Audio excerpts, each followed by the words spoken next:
I think every woman or birthing person should have physical therapy prior to the birth and after. Prior. Oh, interesting. Like while pregnant? Oh, 100%. Really? Yep. I see women during pregnancy all the time. And I'm basically teaching them how to push the right way, because we don't know how to do that innately. Different birthing positions that are best for their body and what position gives them the best push, because that's different for everyone. How to recover like from minute one. And that includes like the first poop.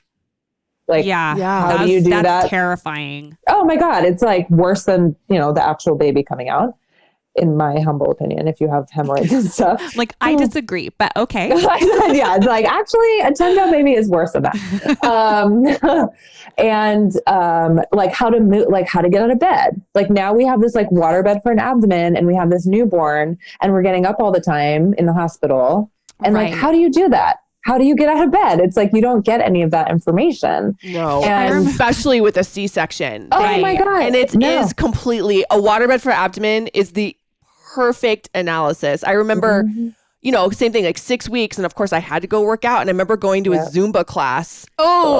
Because I was like, well, that's what you do. I could not lift my legs. I'm a good dancer, and I couldn't move my body. I remember standing there humiliated, and I couldn't do a knee up. I know. And it's like these little things that I just had this woman tell me the other day, she's in one of my programs, and she's like, I am an athlete. Okay. She's like, I am like a legit track athlete. And she's like, I could not get up off the ground after having like, if she would be on the ground playing with the baby doing tummy time or whatever, she's like, I could not get off the fucking ground. She's like, how do I do that? And I was like, okay, don't panic. I will teach you everything. But it's like, if we teach women all of this during pregnancy, they're going to be set up so much better. And it's the same principle as like rehabbing a soccer player before ACL surgery, right? We see better outcomes after they have the repair. We see like return to sport easier. We see less re-injury. And it's the same.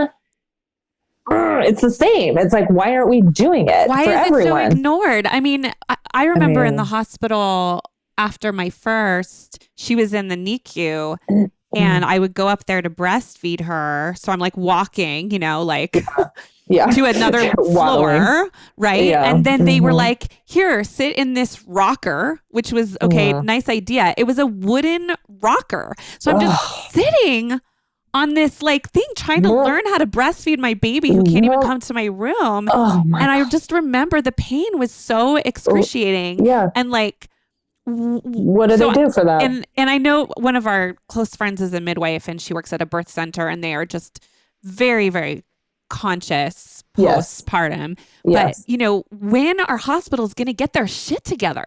I don't know, girl. And I don't know, but I mean, that's like what I think there should be a women's health PT on the postpartum, on the antenatal floor. 100%. Let me sign that. Let me sign that petition because now that you're saying it, it's like, I no wonder you're so angry. It's ridiculous. I know, I do. I have so much rage. I'm like, I don't blame you, but it is. Why are we so ignored? And does insurance cover it? Of course not. No. Depends. It would if a man's penis tore. The whole okay, girl, let me tell you something. Talking about that. Okay. When we like talk about sex is man's penis tore. Could you imagine? There would be headlines. Hello, Viagra. Hello. I mean, that's okay. It's like with a man, they're like, I can't have sex. And then everyone's like, hold on. Everyone stop what you're doing. Says, like, we need all these tests. We need this medication. Like, we gotta fix this now, people. Yes, you had to like, how could you live like that? And then a woman's like, oh, I can't have sex. And they're like, yeah, well, you wanted to be a mom. So they're like, bite a pillow. Yeah.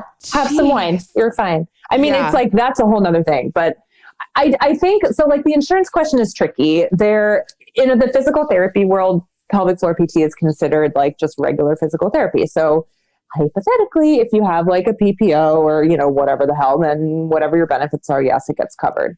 However, a lot of insurance companies don't recognize the diagnoses of pelvic floor dysfunction as like real diagnoses, which is complete bullshit. Like leaking urine or prolapse or painful sex is not considered like a medical thing. And so like our codes that we would bill to insurance is not considered medical necessity. So a lot of times they don't pay out for that.